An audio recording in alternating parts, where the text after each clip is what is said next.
You know, sometimes life hands you a situation so ridiculous, so far outside the lines of what's normal, you just have to lean back and laugh. This story is one of those times. It's about Elizabeth. Now, Elizabeth wasn't some fancy lady in a big city penthouse. She was a rancher, through and through, 58 years old, tough as cured leather, and she smelled faintly of saddle soap and pine. She ran a working cattle ranch, not a huge operation, but enough to keep her busy and her soul honest, out in the high plains of Montana.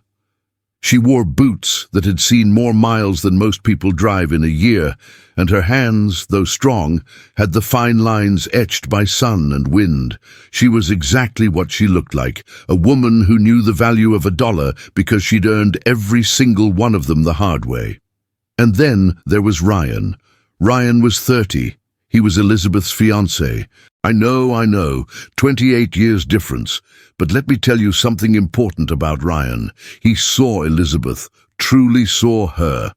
He wasn't some trust fund kid playing cowboy for a summer. Ryan had the kind of sharp, educated mind that you usually find behind a big mahogany desk in Manhattan, because that's exactly where he was supposed to be. He was the heir to the sterling fortune, a multi-generational pile of wealth built on banking, real estate, and owning half the things you buy at the grocery store. Ryan was beautiful, in that clean-cut, expensive suit kind of way. He could have had anyone. But he found himself utterly, hopelessly devoted to Elizabeth, the woman who fixed her own fences and could calm a spooked horse just by standing near it. They met, of all places, at a livestock auction. Ryan was there on a bizarre corporate due diligence trip. Elizabeth was there to sell a few bulls. He saw her arguing fiercely but fairly with a buyer, her eyes blazing with integrity, and he was hooked. He spent 6 months finding excuses to drive the 4 hours from the nearest major airport out to her ranch, just to sit on her porch swing and talk about anything other than money. Their love was quiet, deep, and utterly real. It was the kind of love that made sense to them, even if it made absolutely no sense to the rest of the world, and especially it made no sense to the Sterling family. The Sterlings lived in a world where everything had a price tag and a proper pedigree. They didn't understand sweat, dust, or genuine simplicity. They only understood legacy. When Ryan told his parents, Arthur and Eleanor Sterling, that he was engaged, and to a 58-year-old rancher named Elizabeth, they didn't just disapprove. They went into full-scale crisis management. They tried everything at first: logic, emotional blackmail, threatening to cut off his access to the family foundation. Ryan, bless his heart, just smiled and told them he'd been making his own money since he was 25 and they couldn't scare him. He was ready to walk away from the whole dynasty if he had to. That terrified Arthur and Eleanor. Ryan was their only son. He was the vessel for the Sterling name, and he was about to marry a woman whose idea of formal wear was a clean pair of jeans. So, they switched tactics. They decided they had to meet Elizabeth and assess the situation face to face. They planned the trip with the precision of a military operation. It was a Tuesday afternoon in late May. The sky was that wide, endless blue you only get out west, and the air was thick with the scent of sagebrush. Elizabeth was in the barn, trying to teach a young hand how to properly splice a rope, when the vehicle arrived. It wasn't a pickup truck. It was a long, black, impossibly shiny Mercedes sedan, the kind that looked offended to be driving on a gravel road. It pulled up slowly, kicking up a rooster tail of fine dust that immediately coated the pristine paint job. Elizabeth wiped her hands on her jeans and walked out to meet them. She wasn't nervous. She was curious. She knew who it was. Ryan had warned her that his parents were coming for a courtesy visit. Elizabeth knew damn well there was nothing courteous about it. The back door of the Mercedes opened, and out stepped Eleanor Sterling. Eleanor was what you might call perfectly preserved.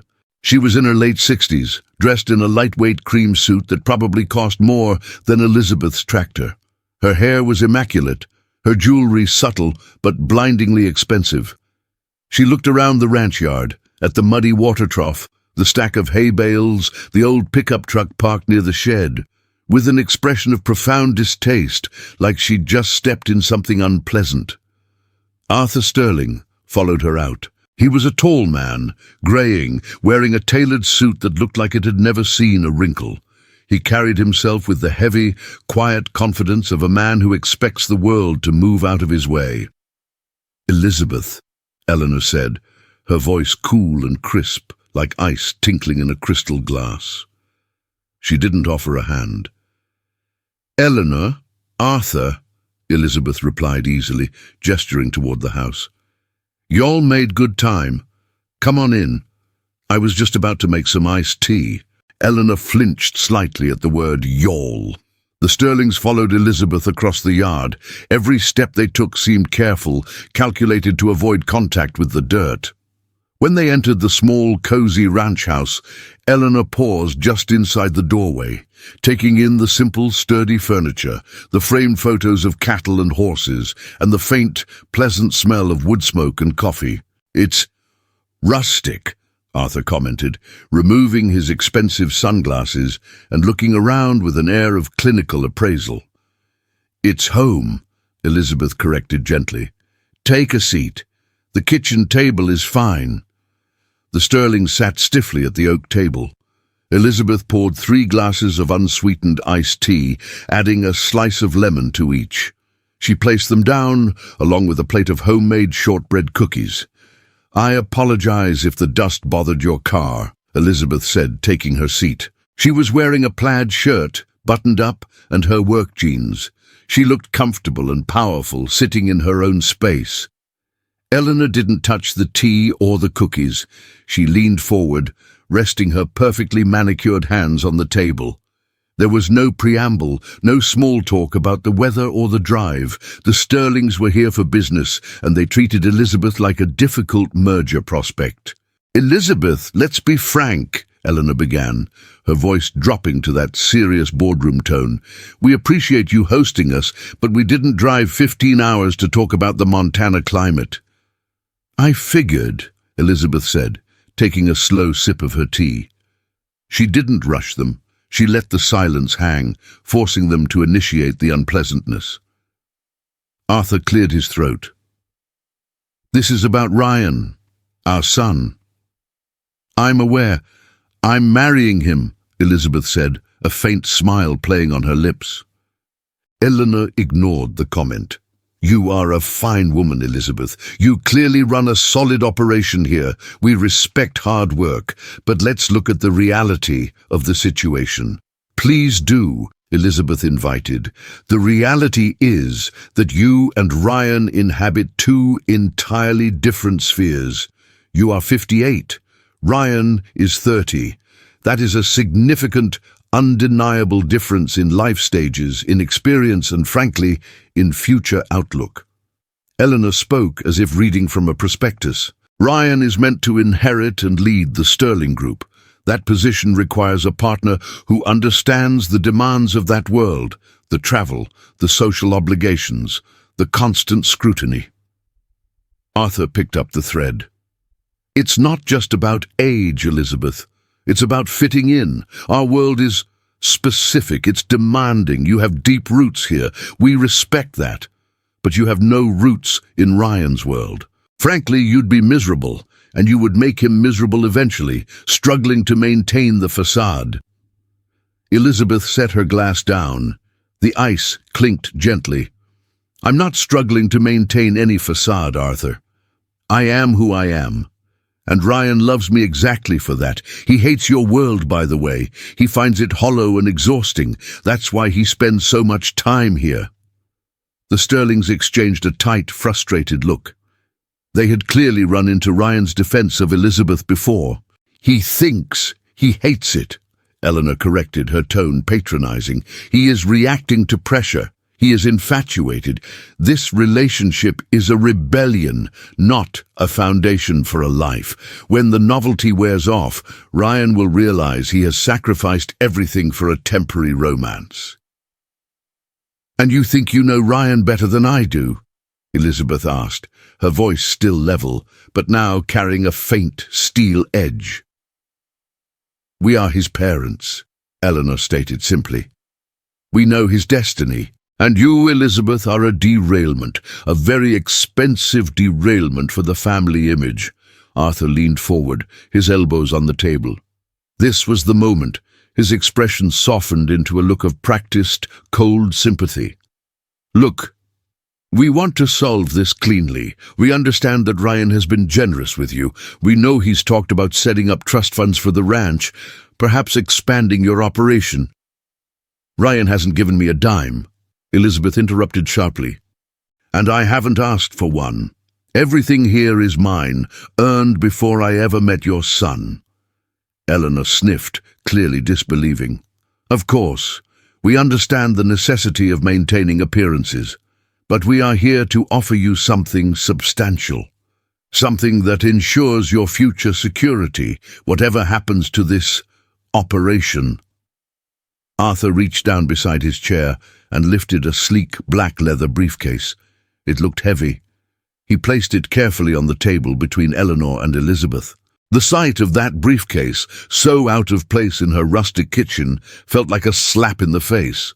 It was the physical manifestation of everything Ryan had tried to escape. "We have prepared a non-disclosure agreement and a contract of separation," Arthur explained, his voice professional and impersonal. "If you agree to end the engagement immediately, cease all contact with Ryan, and move away from this area, we will ensure that you are taken care of. Permanently." Elizabeth just watched him, her eyes steady. She didn't move. She didn't flinch. Eleanor took over, her gaze locked on Elizabeth's. "We are prepared to offer you $5 million, tax-free, deposited into any offshore account you choose, or simply wired to your bank. $5 million, Elizabeth. It's enough to buy 3 ranches like this one, outright. It's enough to ensure you never have to worry about a fence post or a vet bill again. $5 million. The number hung in the air, heavy and ridiculous. Elizabeth had worked hard her whole life. She was comfortable, but $5 million was generational wealth. It was the kind of money that changed everything. $5 million, Elizabeth repeated, testing the sound of the words. She kept her expression blank. "It is a generous offer," Arthur pressed. "It reflects the urgency of the situation and the value of Ryan's undisturbed future." "And what happens if I say no?" Elizabeth asked. Eleanor's smile didn't reach her eyes. "Then frankly, things become unpleasant. We are prepared to tie up Ryan's assets in legal battles for years. We will make sure that every single aspect of your relationship is scrutinized in the press. We will ensure that you are perceived exactly how we perceive you, a calculating opportunist who preyed on a vulnerable, younger man for financial gain. $5 million is the clean way out, Elizabeth. Take it." Arthur reached out and clicked the latches on the briefcase. He lifted the lid slowly, revealing a stack of crisp white papers, the contract, and tucked beneath them a large, official-looking cashier's check. The check was clearly visible. It was written out to Elizabeth R. Hayes, and the amount spelled out in bold black ink confirmed the sum. "The check is signed and ready to be delivered the moment you sign the separation agreement," Arthur confirmed. "We have a lawyer waiting on standby to finalize the details." Elizabeth looked at the check. She looked at the Sterlings, who were watching her with a mixture of arrogance and expectation. They genuinely believed that she had a price, that every single person, given enough zeros, would fold. They believed her love for Ryan was a lie she was about to cash in. A slow, dangerous calm settled over Elizabeth. She felt the heat rising in her cheeks, but she kept her voice quiet and steady, like the deep hum of a generator. "You came all this way," Elizabeth murmured, leaning back slightly in her chair. "You brought the fancy car, the expensive clothes, the threats, and the money." "Yes," Eleanor confirmed, sensing victory. "Now what is your answer, Elizabeth?" Elizabeth looked at the check again, then back at Eleanor. She didn't speak immediately. She reached for the plate of shortbread cookies, took one, and bit into it thoughtfully. "These are my mother's recipe," Elizabeth said, completely changing the subject. "She always said that if you're going to discuss something unpleasant, you should at least have a decent cookie." Arthur looked utterly bewildered. Eleanor's composure started to crack. "Elizabeth, we are discussing $5 million, Eleanor snapped, her patience thinning. Elizabeth swallowed the cookie. "I hear you. $5 million to disappear and pretend that the happiest 2 years of my life never happened." She placed the cookie back on the plate. She looked at the briefcase, then directly into Eleanor's cold blue eyes. "Mrs. Sterling," Elizabeth said, her voice now completely stripped of its previous warmth, "let me tell you something about the price of integrity, especially out here." She paused, letting the Sterlings hold their breath, confident she was about to name a higher counteroffer. "You think you can buy me off because you measure the world by the size of your bank account," Elizabeth continued. "But I don't need your money. I have my ranch, I have my health, and I have Ryan's love. Those things are real. Your $5 million, that's just paper, and frankly it's an insult." She reached out, not for the check but for the open briefcase, and without taking her eyes off Eleanor, she slowly pushed the whole thing, the contract, the check, the leather case, and all the sterling arrogance, right back across the table toward Arthur. "Take your money and your threats back to New York," Elizabeth stated firmly. "The answer is no. Absolutely, irrevocably, no." The Sterlings froze. This wasn't in their script. People didn't refuse $5 million, especially not people in work boots. They leaned forward, their faces tight with fury and disbelief. "You don't understand what you're doing," Arthur hissed. "You are throwing away financial freedom." "No, Arthur, I understand exactly what I'm doing," Elizabeth countered. "I am choosing love over greed. I am choosing dignity over a payout. You can threaten me with lawyers and bad press all you want. I'm a 58-year-old rancher. I don't care what the society pages in Manhattan say about me.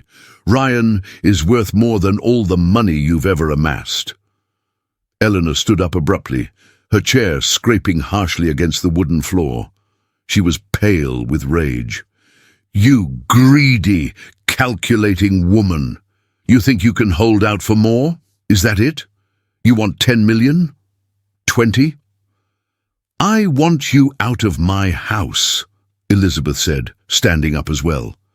She was shorter than Eleanor, but she seemed to tower over her, radiating authority. "You will regret this, Elizabeth. When we cut Ryan off, when he loses access to everything, he will turn on you. He will realize the mistake he made." "Ryan made his choice a long time ago," Elizabeth said, walking toward the front door and opening it wide. The afternoon sun streamed into the entryway, and you are about to see just how committed he is. Just as the Sterlings were gathering their composure, ready to deliver one last, terrible threat on their way out, the sound of a vehicle approached the ranch house. It wasn't the quiet hum of a luxury sedan.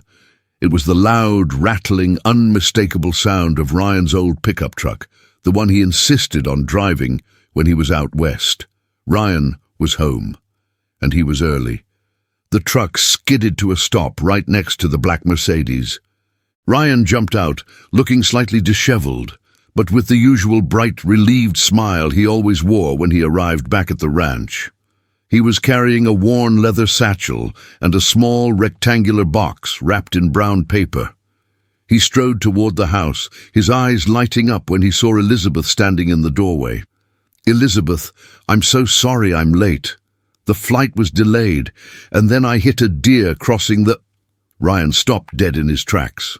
He saw his parents standing stiffly in the living room, the open briefcase sitting conspicuously on the kitchen table, and Elizabeth's face, calm, defiant, and slightly bruised by the confrontation. Ryan's smile vanished instantly. His expression went from joyful anticipation to cold, hard fury in a heartbeat. He knew exactly what was happening. "What is going on here?" Ryan demanded, his voice echoing in the small house. He didn't look at Elizabeth. His gaze was fixed on his parents, burning with betrayal. Arthur quickly snapped the briefcase shut, shoving it under the table. Eleanor tried to adopt a look of maternal concern.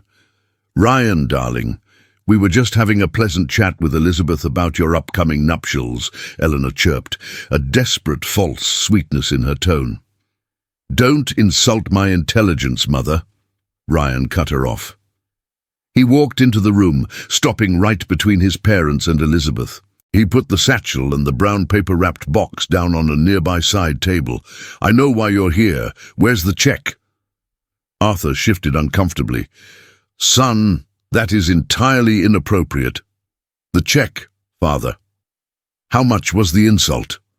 Ryan pressed, his voice low and dangerous. Elizabeth spoke up quietly. "5 million, Ryan. To disappear."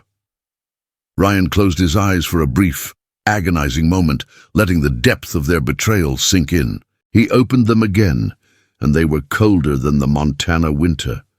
"You offered my fiancé $5 million to leave me?" Ryan asked, the question barely a whisper. "After everything I told you? After I told you that my life is here now?" "We were trying to protect you, Ryan," Eleanor cried, taking a step toward him. "She is manipulating you. She is a gold digger, and we were offering her a gracious exit." Ryan took a deep breath, pulling himself up to his full height.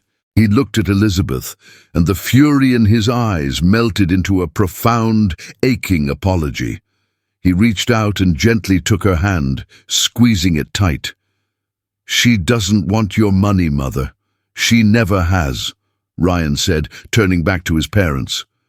"And you know why? Because she has something you can't buy: integrity." Arthur stepped forward, desperate to salvage the situation. "Ryan, we are prepared to forget this misunderstanding. Come home. Come back to the city. We'll talk about the transfer of the company next month, just like we planned." Ryan laughed, a short, humorless sound. "The company, the inheritance. You think that's what this is about? You think you can control me with money?" He released Elizabeth's hand, walked over to the side table, and picked up the worn leather satchel he had been carrying. He unzipped it and pulled out a stack of documents, bound neatly with a heavy paperclip. "You wanted to see how committed I am?" Ryan said, holding the papers up. "You wanted to know if Elizabeth was truly worth sacrificing my destiny." He looked first at Elizabeth, his eyes full of love and resolve, then back at his parents, his face set like stone. "I spent the entire flight drafting and signing these documents with my lawyer," Ryan announced, his voice ringing with finality. "This is a full and complete disclaimer of my inheritance. Everything. All shares, all trusts, all properties, all future claims to the Sterling Group," Eleanor gasped, putting a hand dramatically to her chest. Arthur looked like he'd been punched in the gut. "You can't do that," Arthur stammered. "Ryan, you're making a monumental mistake. You're throwing away billions." "No, Father," Ryan corrected him calmly. "I am throwing away your leverage. I am throwing away the toxic burden you have tried to use to control my life and insult the woman I love." "Dun," he held the documents higher.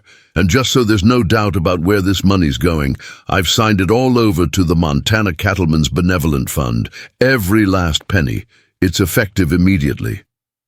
Ryan dropped the heavy stack of papers onto the kitchen table, right next to the empty space where the briefcase had been. The sound echoed through the stunned silence. He had just publicly, irrevocably, given away his entire fortune. He looked at his parents, who were standing there, mouths agape, their plan completely shattered. "Now," Ryan said, his voice quiet but firm, "you have no son to manipulate. And you have no fortune to hold over Elizabeth's head. You have lost both. You can take your $5 million bribe and your judgment, and you can leave my home." Arthur Sterling lunged forward, his expensive suit jacket momentarily forgotten, his face contorted in a mask of sheer panic. He snatched the stack of documents off the table, his hands trembling violently. "This is insanity. You cannot do this, Ryan. These documents are meaningless. They were signed under duress. You were clearly unstable." Arthur stammered, flipping through the pages, as if searching for a loophole. Ryan didn't raise his voice, but the calm finality in his tone was far more chilling than any shout. "They were signed in the presence of my corporate lawyer, Arthur, and countersigned by a notary public at the airport who, I assure you, has no idea who you are. The transfer is legally sound. The Sterling Group has been notified. The money is gone." Eleanor let out a sharp, wounded sound, like a bird being shot mid-flight. She stumbled back against the wall, supporting herself with one hand, her perfect composure utterly destroyed. "You've impoverished yourself for her.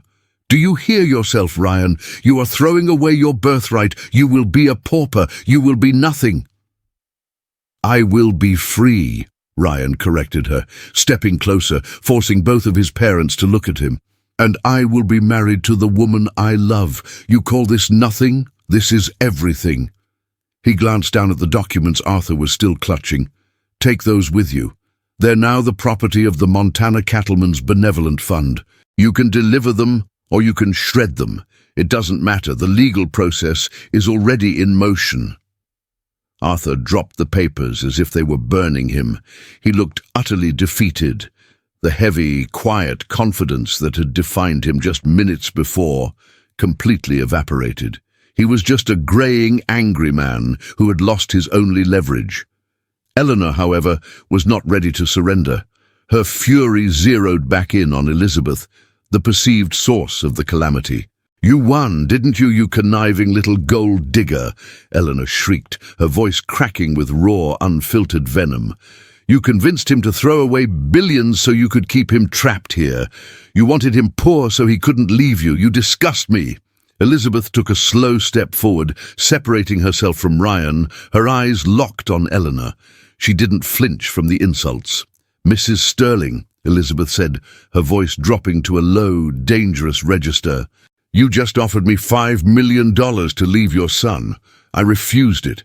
He just gave away $5 billion to stay with me. Do you really still think I'm the one interested in money?" The logic of the situation hit Eleanor like physical force. She had just seen Elizabeth refuse a fortune, only to watch Ryan give away an infinitely larger one. The entire foundation of their accusation crumbled into dust. "You are a cancer on our family, Elizabeth," Arthur muttered, finally finding his voice, though it was weak. Ryan stepped between them immediately. "That is enough. I want you both to leave. Now." He walked over to the front door, which Elizabeth had opened earlier, and held it wide. The vast, indifferent blue sky of Montana seemed to mock the confined, petty drama unfolding inside the house. "You have 5 minutes to get back in that black coffin and drive off this property," Ryan stated, his eyes hard and unwavering.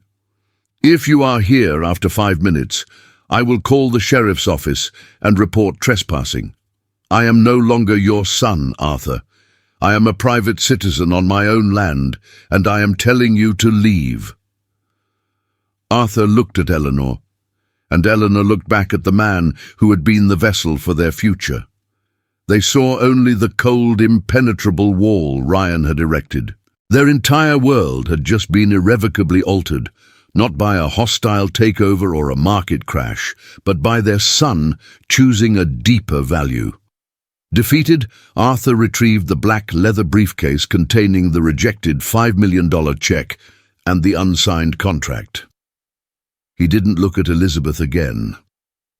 Eleanor, however, had to have the last word, even if it was a pathetic one. She marched past Ryan, stopping in the doorway. "You have chosen a life of struggle and regret, Ryan," she hissed.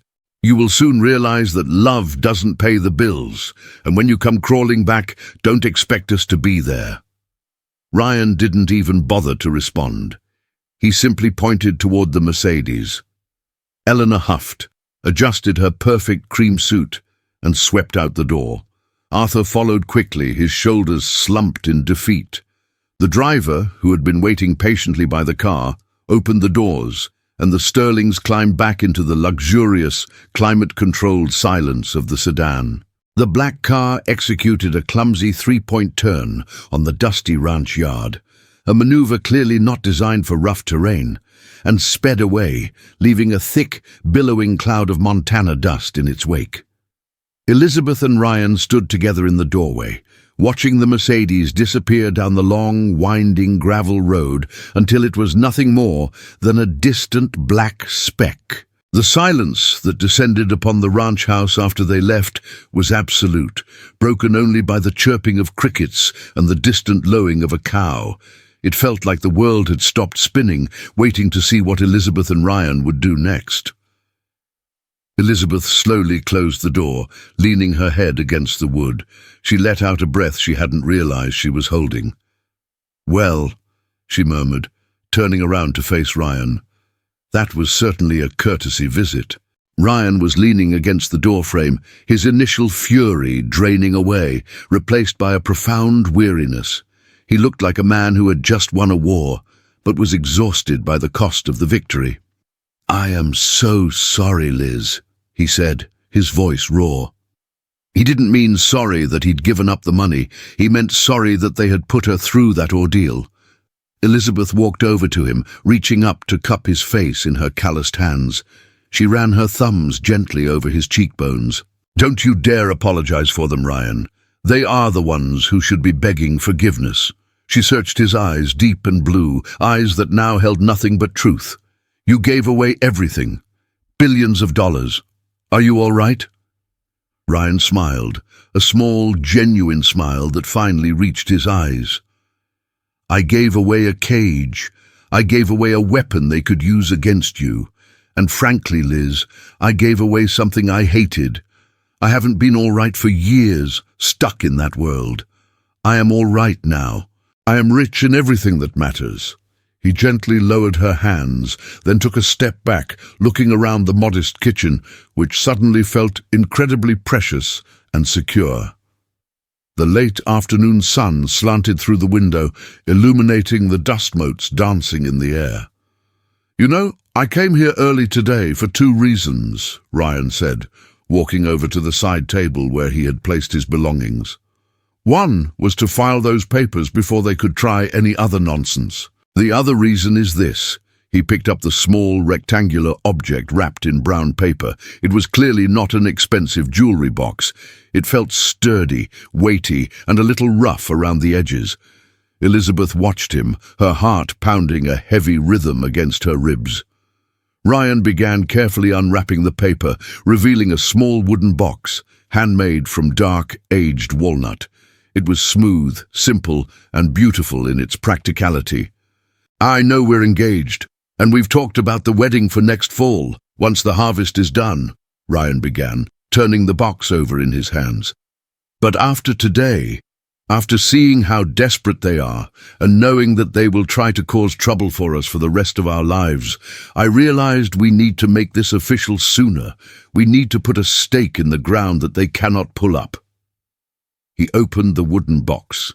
Inside, resting on a bed of simple velvet lining, were 2 things. The first was a small stack of legal papers folded neatly. Elizabeth recognized the official seal of the state of Montana. "That is our marriage license," Ryan explained, his voice thick with emotion. "I picked it up from the county clerk's office this morning. It's good for 60 days. The second items were 2 rings. They weren't diamonds or polished gold. They were simple, heavy bands of raw, slightly oxidized silver, hammered by hand. They looked like they had been forged in a ranch workshop, strong and meant to last. I had these made by old Jim down in the valley. He's a blacksmith, not a jeweler," Ryan said, picking up one of the rings. "They're tough. They'll stand up to fence mending and carving season. No shine, just strength." He walked back to Elizabeth, taking her hands in his. "Elizabeth Hayes," Ryan said, his voice clear and ringing with absolute devotion. "I have nothing left to give you now but my heart, my hands, and my commitment to this life. I am officially poor by the world's standards, but I've never been wealthier. Will you marry me? Right now? This week? Before they can even hire a new lawyer?" Elizabeth felt a rush of tears sting her eyes, not tears of sadness, but of overwhelming, profound joy. This was the man she loved. This was the man who had valued her dignity over billions. This was the man who understood that a simple, hammered silver ring was worth more than any carat of diamond his family could offer. "Ryan Sterling," she whispered, her voice husky. "You are a fool, a magnificent fool, and I love you for it." She squeezed his hands tightly. Yes, I will marry you this week. Let's do it on Saturday, right here on the porch. We'll call the justice of the peace and a few neighbors. Let's seal the deal." Ryan's relief was immediate and visible. He pulled her into a fierce embrace, burying his face in her shoulder. For a long moment they just held each other, standing in the quiet kitchen, the reality of their new, unburdened life settling around them. "Saturday," Ryan repeated, pulling back, his eyes shining. "Perfect." He slid the heavy silver band onto her finger. It felt solid and right. Elizabeth took the matching band and placed it on his hand. It was the simplest, most honest engagement ceremony imaginable. "Now," Elizabeth said, admiring the ring, "we have a lot to plan in 4 days, and I still have to feed the horses. But first, let's go sit on the porch. I want to tell you every single ridiculous thing your mother said." They walked out onto the porch, the old swing creaking softly as they sat down side by side. The late spring air was warm, and the view of the high plains rolling toward the mountains was vast and comforting. Elizabeth recounted the entire meeting: the immaculate suit, the iced tea snub, the cold, clinical way Eleanor spoke, and the dramatic reveal of the $5 million check. She described the arrogance, the certainty that she would fold. Ryan listened patiently, his hand resting on her knee, sometimes shaking his head in disbelief, sometimes chuckling bitterly. "They are so predictable," Ryan sighed when she finished. "They think money is the universal language. They couldn't imagine that someone could be so content that they didn't want their chaos. They couldn't imagine that $5 million was actually a bribe to give up my happiness," Elizabeth agreed. "It was the most expensive insult I've ever received." "Well, you handled it with more grace than they deserved," Ryan said, leaning his head against hers. "I'm just glad I got here when I did. I wanted them to see the final physical proof of my choice." "You shattered their plan, Ryan." "Utterly shattered it," Elizabeth said quietly. "They came here to buy me off, and instead they lost you entirely." The next 4 days were a whirlwind of focused practical activity. There were no caterers, no elaborate floral arrangements, and no wedding planners. This was a ranch wedding, planned by 2 people who knew how to manage resources and time. Elizabeth called the Justice of the Peace, a kindly woman named Betty who lived 20 miles down the road. Ryan called his lawyer one last time, confirming that the inheritance transfer was locked down and irreversible, and that the Sterlings had been formally notified of the upcoming wedding. They decided to keep the guest list small: the ranch hands, the nearest neighbors, who were practically family, and Betty. On Saturday morning, the ranch was buzzing with a quiet, happy energy. The ranch hands had polished the old porch swing and strung up simple garlands of pine boughs and wildflowers that Elizabeth had collected from the meadow.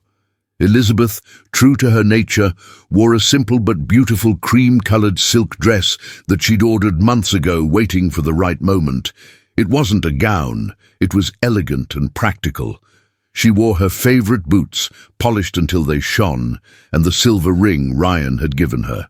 Ryan wore a clean, dark suit he'd bought off the rack, no bespoke tailoring here, and a wide-brimmed Stetson hat that he was rapidly learning to wear with the natural ease of a born Westerner.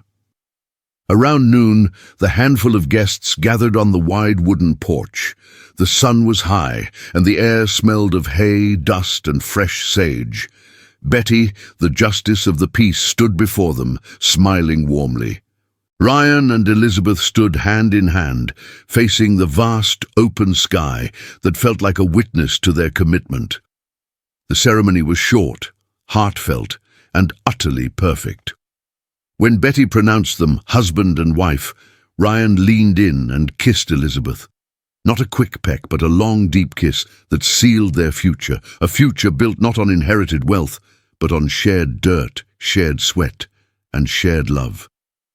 The neighbors cheered, the ranch hands clapped, and someone fired a shotgun into the air in celebration, a traditional, if loud, Montana salute. They spent the afternoon celebrating with barbecue, homemade pie, and plenty of strong coffee. Ryan, now formally Mr. Hayes, he had decided to take Elizabeth's last name to fully sever his ties with the Sterling legacy, a detail that made Elizabeth beam with pride, seemed completely at ease, laughing with the ranch hands and talking cattle prices.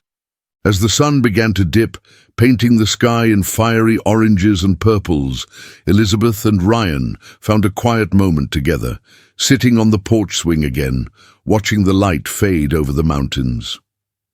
"We did it," Elizabeth murmured, resting her head on his shoulder. "We're married, Ryan, and your parents can't do a thing about it."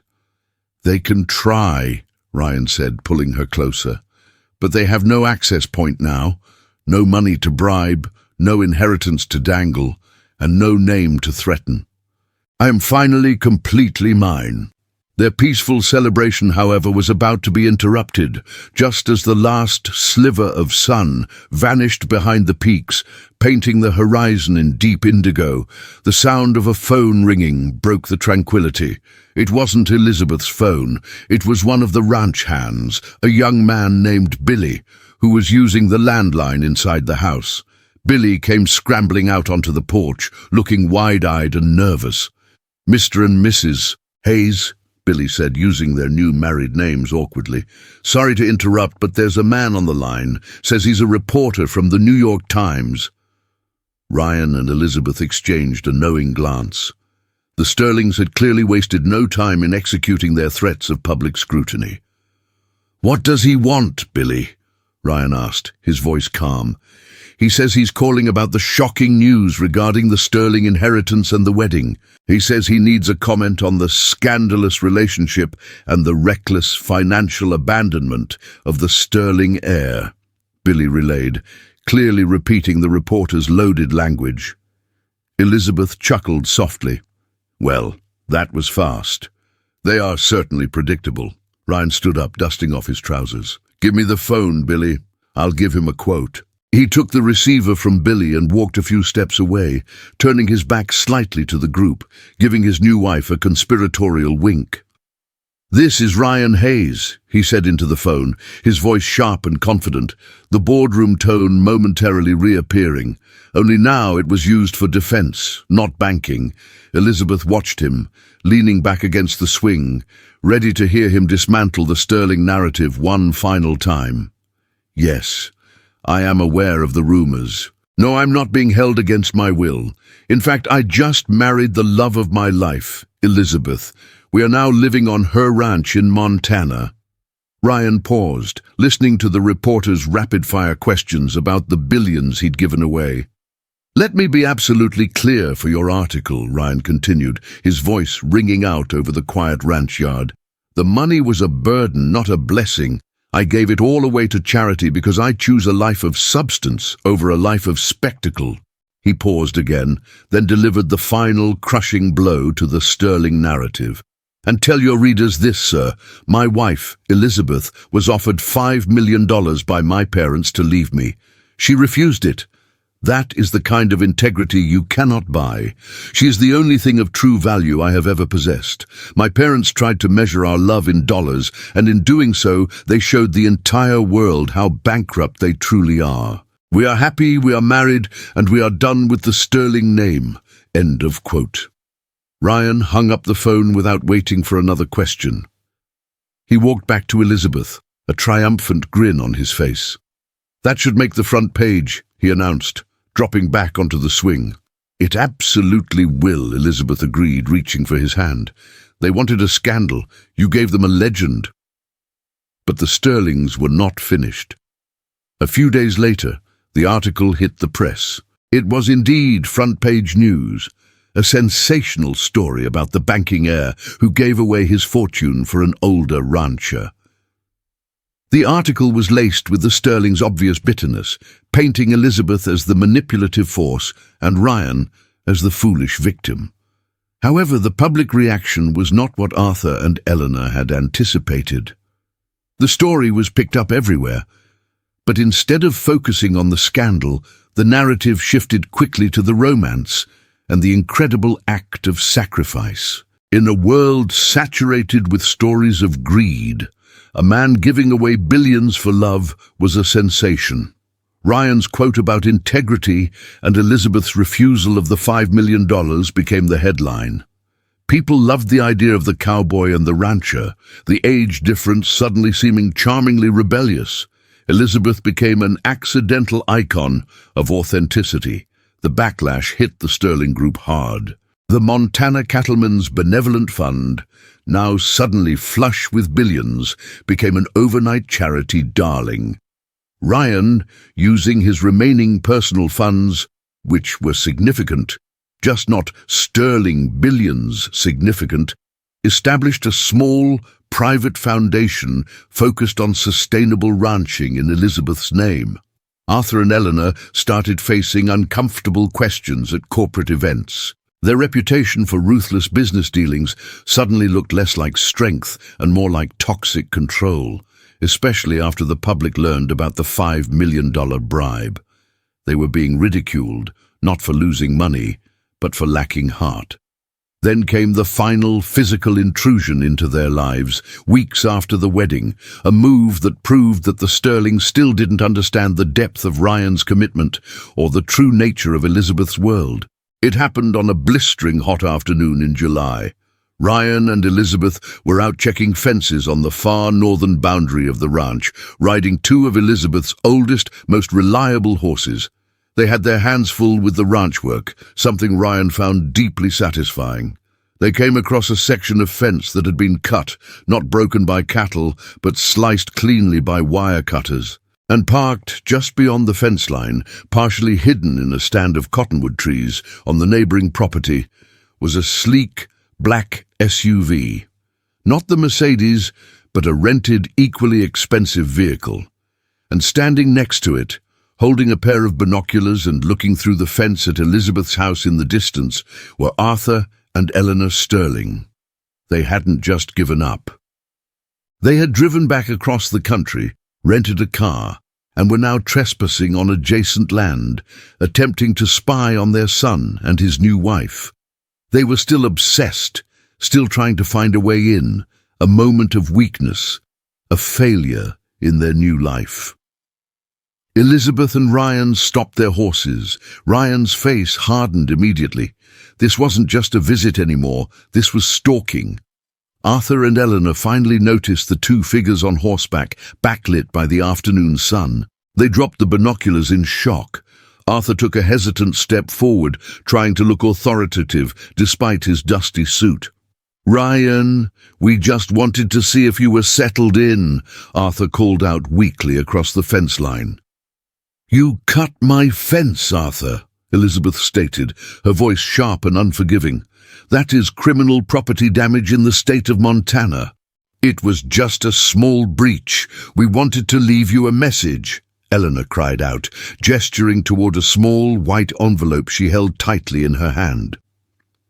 Ryan dismounted quickly, handing his reins to Elizabeth. He walked right up to the boundary line, putting the cut fence between himself and his parents. "You are on private land, spying on us," Ryan said, his voice ice-cold. "I told you what would happen if you came back. You lost the right to speak to me the moment you tried to buy my wife." Eleanor stepped forward, holding out the envelope desperately. "Ryan, please, we saw the articles, we saw the wedding pictures. We just want to make amends. This is a letter. Please read it." Ryan didn't touch the envelope. He looked at his parents, Two people who had prioritized money and control over their own child and felt nothing but pity and profound separation. "The only thing you can say to me is through my lawyer, and the only thing you can do for Elizabeth is stay off her land," Ryan stated firmly. "Get in your car, leave the state. If I see either of you again, I will file a restraining order." He turned his back on them completely. "Come on, Liz," Ryan said, walking back to his horse. "Let's go call the sheriff about this property damage." Arthur and Eleanor stood there, utterly rejected, watching their son calmly remount his horse and ride away with his wife, leaving them alone with the knowledge that they had truly, finally, lost him. The sun beat down mercilessly on the Montana plains, and they were left with nothing but the dust. The legal action for the cut fence was swift and absolute. The Sterlings were forced to pay restitution and were served with a clear notice to stay away. The message was received. Ryan Hayes was no longer their son, and Elizabeth Hayes was not a woman to be messed with. Life settled into a rhythm. The ranch was hard work, but it was honest work, and Ryan thrived on it. He learned to mend fences, drive cattle, and fix machinery. He was still brilliant, using his sharp mind to manage the ranch finances efficiently, but his hands were now rough, his clothes dusty, and his spirit was lighter than it had ever been. Elizabeth, now Mrs. Hayes, watched her husband flourish. She had married a cowboy, not a banker, and his choice had been absolute. But the story wasn't quite over. The Sterlings had been defeated, yes, but their toxic legacy had one last ripple effect that Elizabeth and Ryan had to deal with. A few months after the wedding, right as the harsh Montana winter began to set in, a new problem arose. One that no amount of love or integrity could simply dismiss. It was a problem rooted in the very land that Elizabeth and Ryan now called home. A problem that had been festering silently, waiting for the Sterlings' distraction to clear, and it was about to threaten the ranch itself. It started with a knock on the door, not from a reporter or a disgruntled parent, but from a local government official, holding a sheaf of maps and a very serious expression. The official, a man named George, was a neighbor Elizabeth had known for 30 years. He looked uncomfortable. "Liz, Ryan, I hate to be the bearer of bad news," George began, shifting his weight uneasily in the entryway. "But there's a filing that just came across my desk from the State Water Board. It involves the Hayes Ranch." Elizabeth frowned. "What about it, George? We're current on all our permits." George sighed. "It's not about permits, Liz. It's about water rights. Specifically, the rights to the Willow Creek tributary that feeds your irrigation system." Ryan stepped forward, his corporate instincts kicking in. "What's the filing? Who's challenging the rights?" George swallowed hard, looking genuinely distressed. "It's a newly formed corporation. It's called Sterling Land Acquisitions, LLC, and they're claiming a senior right to divert the water source entirely, citing an archaic law from the 1920s. Elizabeth felt a cold knot form in her stomach. The Sterlings might have lost Ryan, but they were now attacking the very foundation of her ranch, the water that kept the land alive. This wasn't about money anymore. This was about survival. And this time it was personal, precise, and potentially devastating. It was the Sterlings' final calculated revenge. Ryan looked at Elizabeth, his face grim. They had chosen love over wealth. But now, the toxic residue of that wealth was threatening to destroy the land they had chosen to build their life upon. They had to fight, and they had to win. They had chosen love over wealth, but now the toxic residue of that wealth was threatening to destroy the land they had chosen to build their life upon. They had to fight, and they had to win. Elizabeth felt the blood drain from her face. This wasn't a childish tantrum or a public insult. This was a strategic attack on their ability to live. In Montana, water was more valuable than gold. If Willow Creek was diverted, the ranch would turn into dust. Ryan, however, didn't crumble. He felt the familiar surge of adrenaline, but this time it wasn't the panic of the heir, it was the resolve of the husband. He was back in the boardroom, but this time he was defending his home. Sterling Land Acquisitions LLC, Ryan repeated, the name tasting like ash. George, do you have the filing documents, specifically the corporate registration and the initial funding source? George, relieved that Ryan wasn't panicking, nodded and handed over a thick manila envelope. They filed it through a firm in Delaware, but the local paperwork had to list the registered agent and the initial capitalization. That's what I have here. Ryan flipped through the documents with lightning speed, his eyes scanning the dense legal jargon. Elizabeth watched him, seeing the sharp, brilliant mind she had fallen in love with, now weaponized for their defense. The archaic law from the 1920s is a smokescreen, Ryan muttered, tapping a finger on a specific line. It's designed to force us into years of costly litigation with the water board, knowing we can't afford to fight them forever. They don't want the water. They want to bleed us dry until we sell out and leave. So how do we fight back? Elizabeth asked, her voice tight. We don't have Sterling Group lawyers on retainer anymore. We don't need them, Ryan said, a fierce light in his eyes. We have something better, inside knowledge. Arthur is cheap and he's arrogant. He hates wasting resources, even on revenge. He would have used the most immediate, accessible funds to set up this LLC. Ryan pointed to the document listing the initial capitalization, a seemingly small sum, around $500,000, transferred in 2 weeks prior. This money, Ryan explained, leaning over the table, was transferred from a Sterling Group subsidiary account that I had oversight of until the moment I signed the disclaimer. When I signed over my inheritance to the Montana Cattlemen's Benevolent Fund, the transfer was immediate, but the full accounting and movement of every single dollar takes time. Arthur is using that lag time, trying to grab quick cash that he assumed was still under Sterling control. Elizabeth frowned. So, he used money that technically belonged to the charity you donated to? Exactly, Ryan confirmed, a slow, dangerous smile spreading across his face.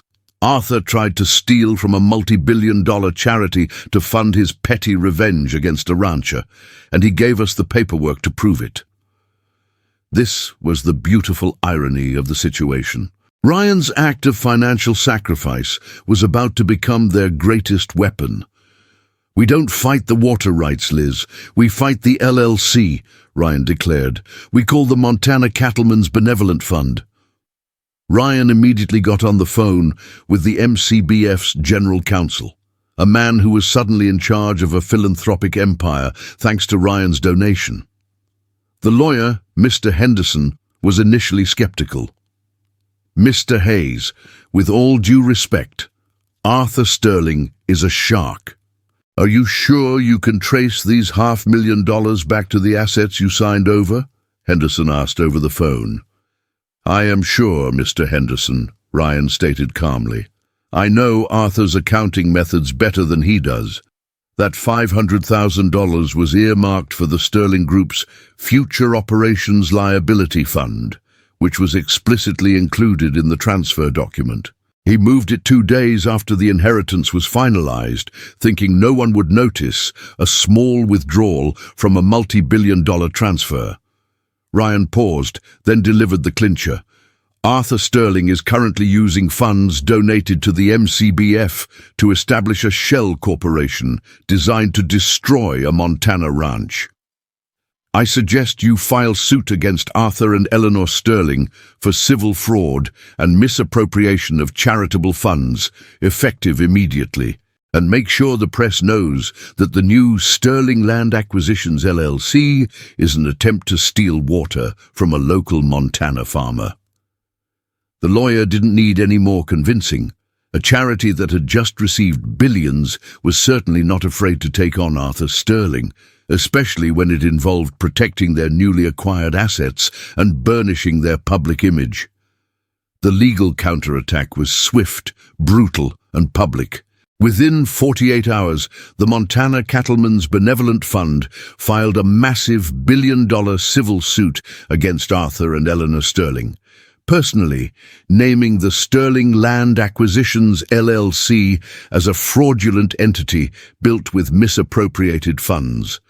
The suit was front-page news again, but this time the narrative was completely flipped. The headlines didn't focus on Ryan's recklessness. They focused on Arthur Sterling's greed and vengeful pettiness, portraying him as a man so obsessed with control that he would steal from his own son's charitable donation just to ruin his life. The water rights challenge, which relied entirely on the legitimacy of the LLC, evaporated instantly. The State Water Board, seeing the legal chaos and the massive lawsuit, dismissed the challenge from Sterling Land Acquisitions, LLC, without prejudice. The ranch was safe. Arthur and Eleanor were suddenly facing the complete and utter collapse of their carefully constructed reputation. Not only had they lost their son and their leverage, but they were now being sued by the very money Ryan had given away. Their vast wealth had, ironically, turned against them. The final word on the matter came 2 weeks later. Ryan received a certified letter from Arthur Sterling's legal team. It wasn't a threat, it was a desperate plea for settlement. Arthur offered to drop all future legal claims, pay all of Elizabeth's legal fees, and provide a binding guarantee never to contact them again, in exchange for the MCBF dropping the personal fraud charges. Ryan and Elizabeth, sitting at their oak kitchen table, the same table where the $5 million bribe had been rejected, reviewed the document. "He's terrified," Elizabeth observed, a sense of quiet satisfaction settling over her. "He's afraid of losing more than money. He's afraid of losing his remaining reputation." "He should be," Ryan agreed.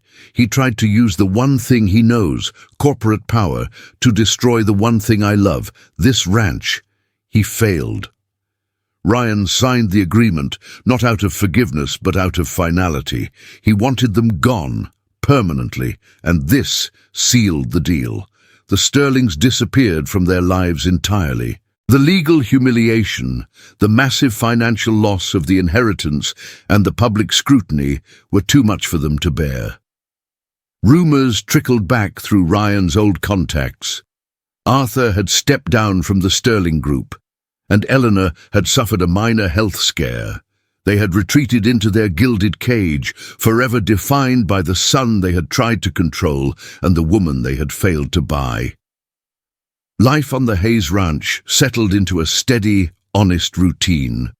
The winter came and went, testing Ryan and Elizabeth's resilience with blizzards and calving season, but they faced it together. Ryan, now fluent in the language of cattle and the rhythm of the land, was truly home. One afternoon, in the warmth of early spring, Elizabeth and Ryan were sitting on the porch swing, the same swing where they had spent countless hours planning their future and facing down Ryan's past. Ryan, wearing a battered leather vest and jeans, was carving a small, simple wooden horse for a neighbor's child.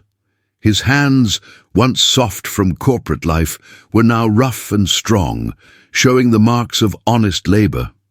"It's funny, isn't it?" Ryan mused, not looking up from his carving. "They thought money was the only measure of worth. They offered you $5 million to leave, and they lost $5 billion because I chose to stay." Elizabeth smiled, leaning her head on his shoulder. She reached up and touched the heavy, hammered silver ring on her finger. It was scratched and dull from hard work, but it was perfect. "They never understood what true wealth is, Ryan," she said softly. "They bought things. We built a life."